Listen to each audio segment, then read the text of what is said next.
السلام علیکم ورحمۃ اللہ وبرکاتہ۔ قبر میں کن لوگوں سے سوال جواب یا باز پرس ہوگی؟ اس میں بعض لوگوں کی مختلف رائے ہے، لیکن ایک رائے اس میں یہ بھی ہے کہ قانون الہی کے مطابق سوال و جواب اور باز پرس اسی سے ہوگی جو مکلف ہو۔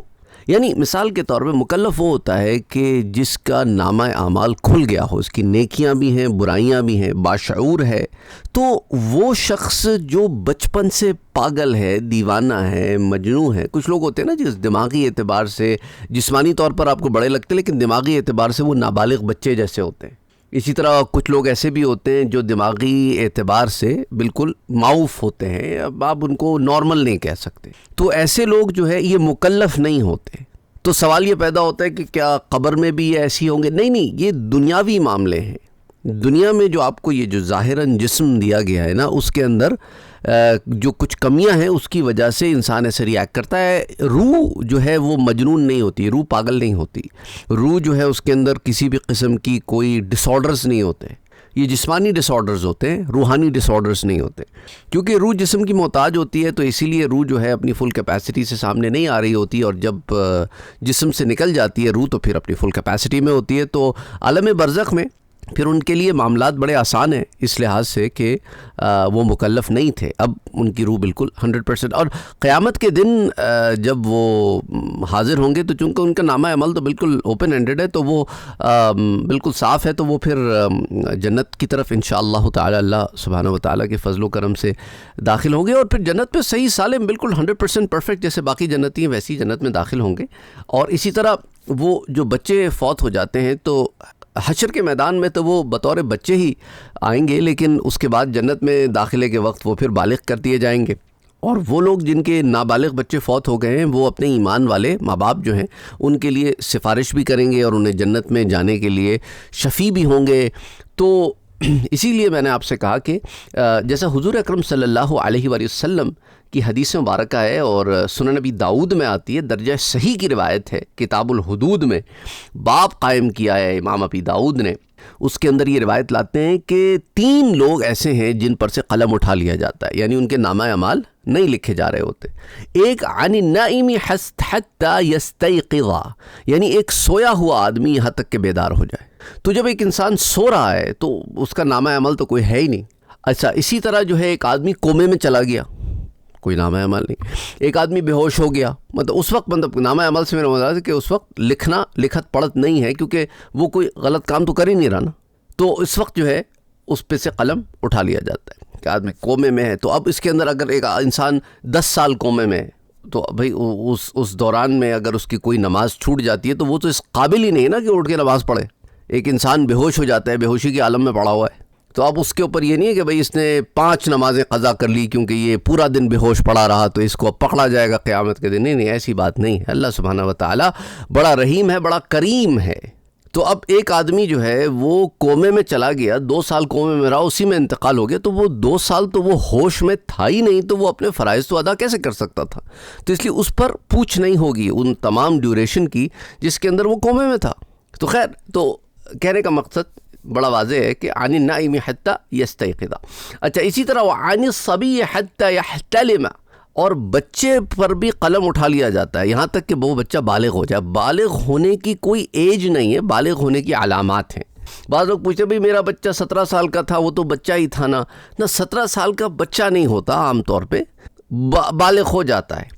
کچھ لوگ 10 سال میں بالغ ہو جاتے ہیں، کچھ لوگ 12-13 سال، 14 سال، 15 سال میں بالغ ہوتے ہیں، تو ماں باپ کو پتہ ہوتا ہے، بلوغت کے آثار ہوتے ہیں، تو وہ جو ہے۔ اچھا، تیسرا عن المجنون حتی یعقل، تو اسی طرح یہاں تک کہ مجنون کے اوپر، پاگل کے اوپر، یہاں تک کہ اس کی عقل لوٹ آئے۔ اب عقل لوٹ ہی نہ آئے تو بس ٹھیک ہے، پھر اس پہ تو ہے ہی نہیں۔ اب عقل کا لوٹ آنا مطلب کچھ لوگوں پہ دورے بھی پڑتے ہیں، کچھ لوگ جو ہے وہ وقتی طور پر شاک سٹیٹ میں چلے جاتے ہیں اور وہ پھر over the period of time پھر ٹھیک ہو جاتے ہیں۔ تو وہ جو اسٹیٹ کے اندر اپنے ذہن جو ہے نا ان کا اس طرح ہو جاتا ہے کہ وہ نارمل نہیں رہتے ذہنی طور پر، تو اس کے بارے میں بھی یہ بات ہو رہی ہے۔ ورنہ کچھ لوگ ایسے ہوتے ہیں ساری زندگی پاگل ہوتے ہیں، اسی طرح ان کا انتقال ہو جاتا ہے، یا ذہنی طور پر ایب نارمیلٹیز ہوتی ہیں، وہ پھر اسی طرح ان کا انتقال ہو جاتا ہے، وہ بلوغت کو ان کو ذہن پہنچتا ہی نہیں کبھی۔ جسمانی طور پر ہو جاتے، ذہنی طور پہ نہیں ہوتے۔ جسمانی طور پر آپ دیکھیں کہ بھی داڑھی بھی ہے، آپ دیکھیں گے کہ بھی آواز بھی بڑوں والی ہو گئی ہے، لیکن ذہنی طور پر نہیں ہوتے وہ۔ اچھا، پھر اسی طرح ایک اور جو روایت آتی ہے کہ کوئی بھی ہو اسے قبر دباتی ضرور ہے، جیسا کہ حضرت ابو ایوب رضی اللہ تعالیٰ عنہ بیان کرتے ہیں کہ ایک بچہ فوت ہو گیا، جب اسے دفن کیا گیا تو حضور صلی اللہ علیہ وآلہ وسلم نے فرمایا کہ لو افلت احد من ضمۃ القبر، یعنی اگر قبر کے دبانے سے کوئی بچ سکتا تو پھر ھذا الصبی، تو پھر یہ بچہ بچ جاتا۔ اور یہ روایت امام طبرانی نے المعجم الکبیر میں روایت کیا ہے، حدیث 3765 درجہ صحیح کی روایت ہے۔ تو اب یہاں پر کیا مراد ہے کہ قبر ہر کسی کو دباتی ہے۔ اب اس پہ ماں باپ کہتے ہیں کہ ارے یہ تو چھوٹا سا بچہ تھا، اس پہ تو قلم ہی اٹھا لیا گیا تھا، تو اس کو دبانے کا کیا معنی؟ فرق ہے۔ فرق یہ ہے کہ کسی نیک کو، کسی نابالغ کو، کوئی ایسا شخص جس کے نامہ اعمال نہ لکھے گئے ہوں، اس کو قبر ایسے دباتی ہے جیسا کہ ایک بچہ اپنے ماں کے سینے سے لگا ہو تو ماں اسے کیسے پیار سے، شفقت سے دباتی ہے کہ دبانے میں تکلیف نہیں ہوتی، ایسے دباتی۔